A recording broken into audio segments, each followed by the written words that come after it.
preserve the dignity of this presentation, we respectfully request that there please be no flash photography throughout the entire performance.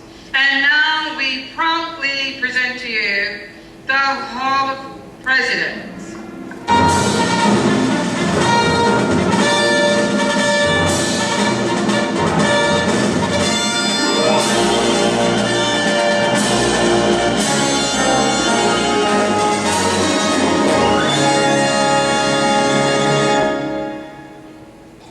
We the people. We hold these truths to be self-evident, that all men are created equal, that they are endowed by their Creator with certain unalienable rights, that among these are life, liberty, and the pursuit of happiness. With these words from the Declaration of Independence, we define ourselves as a nation. These few words embody the American dream. Without that dream, we would not be Americans. In 1787, after a bitter and bloody war against British rule, the 13 American states, which had united to win independence, sent representatives to a constitutional convention, charged with creating a document that would implement the principles of democracy for which they had fought so long and risked so much. Gentlemen, many issues have been resolved here and some have been set aside.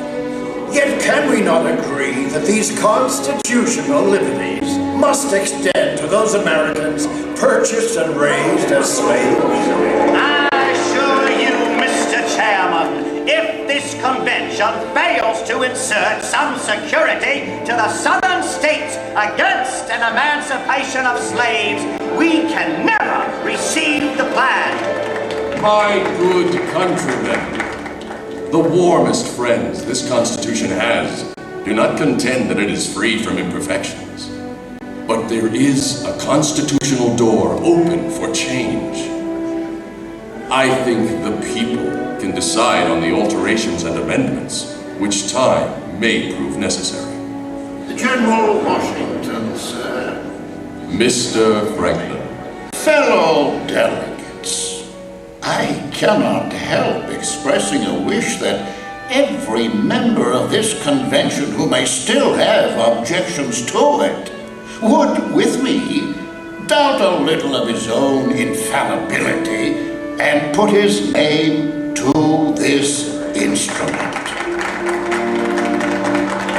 And so it was that we, the people, in an age ruled by monarchs and tyrants, established a government bound by the wishes and desires of the governed. That first generation of citizens soon chose George Washington as America's first president. We were going to be a land of opportunity, in which the spirit of freedom would grow and expand with the American frontier.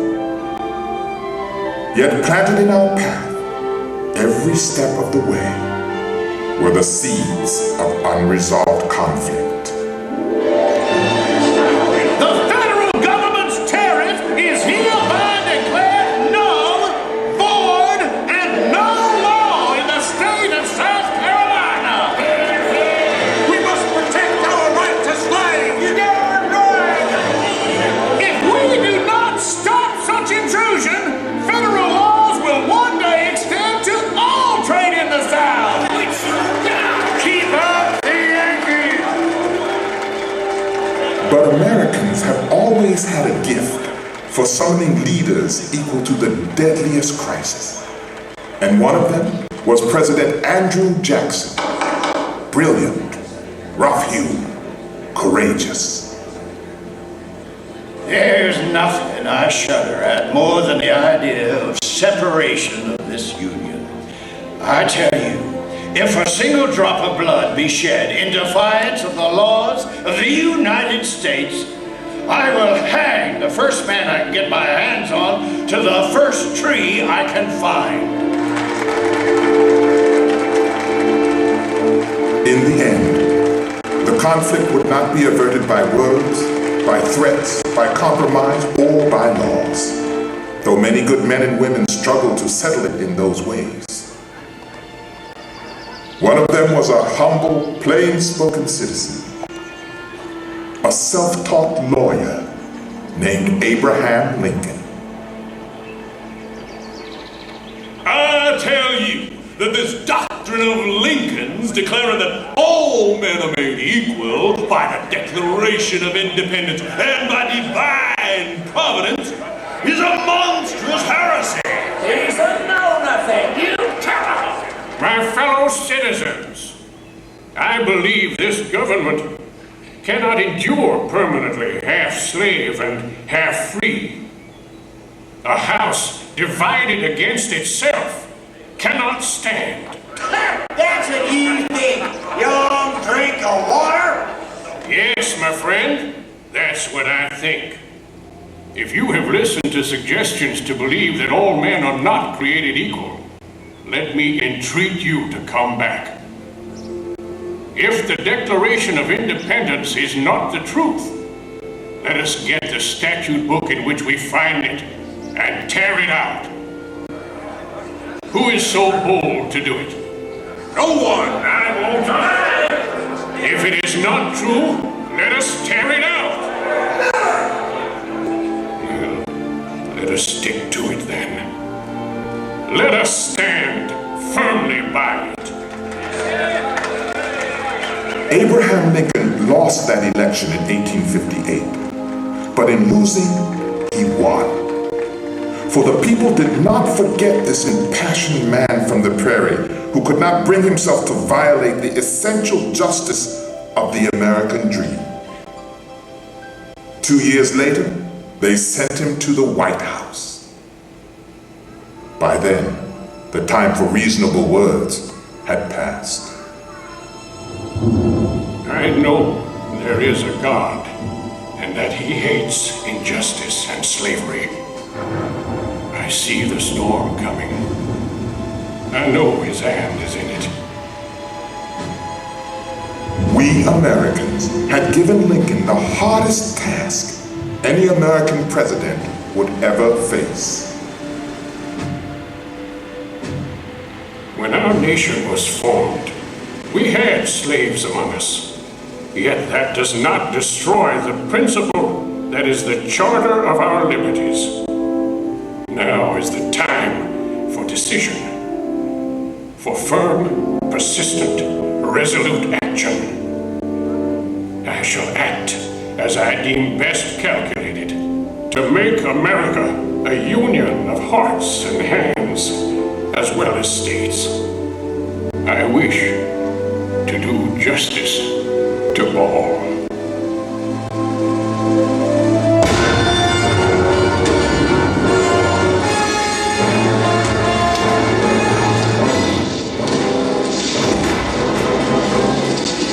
So the blood of Americans was shed in a great civil war. And when it was over, the nation had been preserved and the institution of slavery was gone forever. But the prejudice and injustice it left in its wake would test every generation of Americans down to our own. Still, the dream endured. As the frontiers of America pushed on to the Pacific Ocean and beyond, as waves of immigrants swelled our population, new voices would rise to insist again and again that we the people must mean all the people. Freedom is a land without boundaries. The work of America will never be done. Each new generation will be asked to discover the part it must play.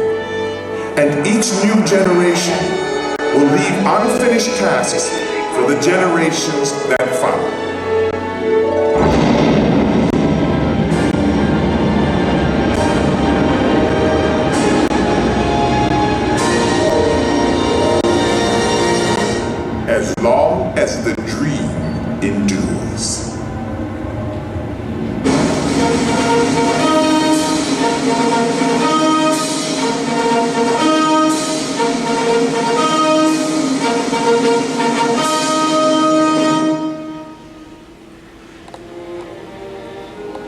this Hall of Presidents, we look upon a mirror of ourselves, the leaders we have chosen to safeguard our rights and our ideals, to imagine the future and to embrace its challenges.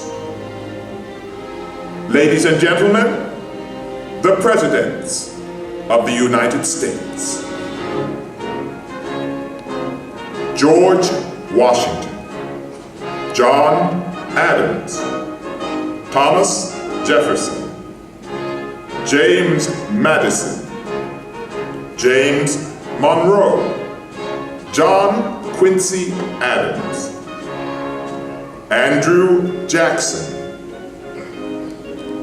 Martin Van Buren, William Henry Harrison, John Tyler, James K. Polk, Zachary Taylor, Millard Fillmore, Franklin Pierce, James Buchanan, Abraham Lincoln, Andrew Johnson, Ulysses S. Grant,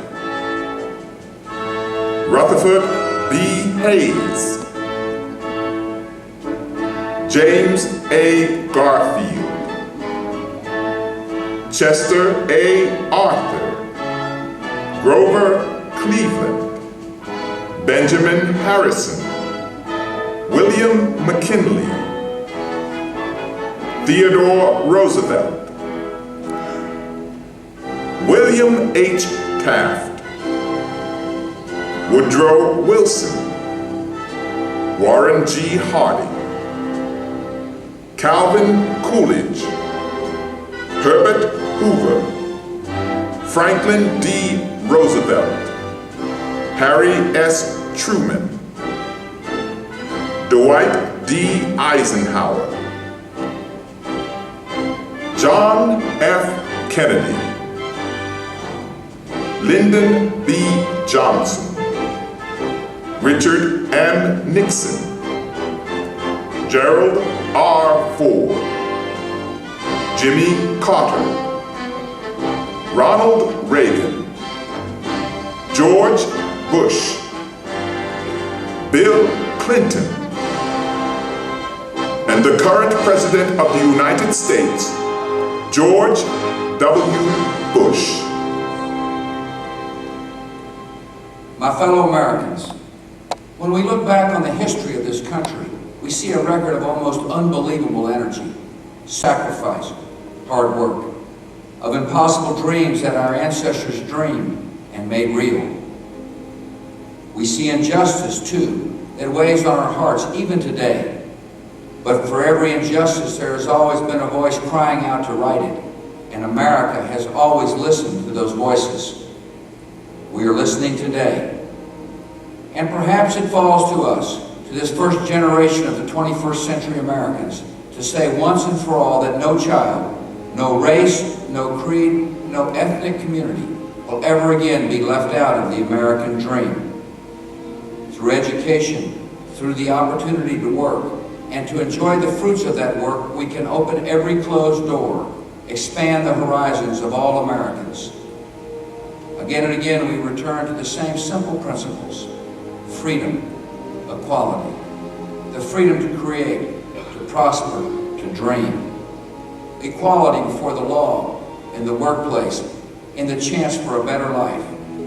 And each time, in the process, America grows stronger. The beacon of democracy grows brighter. The world looks in new astonishment at what free people can do. We, the people, are just getting started. If the experience of these extraordinary men adds up to any one thing, it is this: to be true to the American dream, one must have the wisdom to remember and the courage to change. In honoring these men, protectors of our heritage, servants of our dream, guides to the future we face together, we honor the enduring meaning of America. we the people, hear in their voices the voice of our own hearts. President Abraham Lincoln. My fellow countrymen, I have often inquired of myself what great principle or idea it was that kept this Confederacy so long together. It was that all should have an equal chance, that all are created equal. This is the sentiment embodied in the Declaration of Independence. Most governments have been based on the denial of rights. Ours began by affirming our rights. Let us turn this government into the channel in which the framers of the Constitution originally placed it. If we cannot give freedom to every creature, let us do nothing that will impose upon another creature. True democracy makes no inquiry about the color of the skin or place of birth or any other circumstance or condition. We propose to give all a chance. We expect the weak to grow stronger, the ignorant wiser, and all better and happier together. Let it be as nearly reached as we can. For the struggle of today is not altogether for today. It is for the vast future also. So may our children and our children's children, for 1,000 generations, rejoice under those glorious institutions bequeathed us by Washington, and continue to enjoy the benefits conferred upon us by a united country.